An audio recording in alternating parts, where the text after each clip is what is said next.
Hello po sa inyong lahat dyan. Una sa lahat, gusto ko pong magpasalamat kay Lord kasi 40 years old na ako.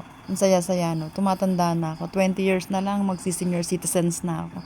Ay nako, ang buhay nga naman. Okay lang, pasalamat tayo sa lahat ng nangyayari sa buhay natin. Ito yung birthday ko, namasyal kami, mga bata ko, kasama ko, lahat kami mag-anak. Kumain kami sa labas, tapos nagpunta lang kami sa palaruan para mairaos lang ba yung birthdayhan.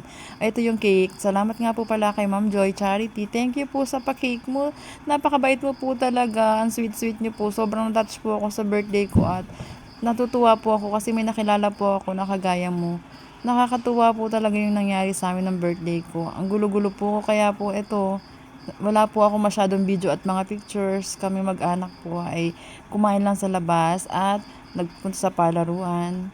Tapos po, umuwi na rin po kami kasi sumakit na po yung ulo ko dahil sa sobrang dami ko pong anak na kasama.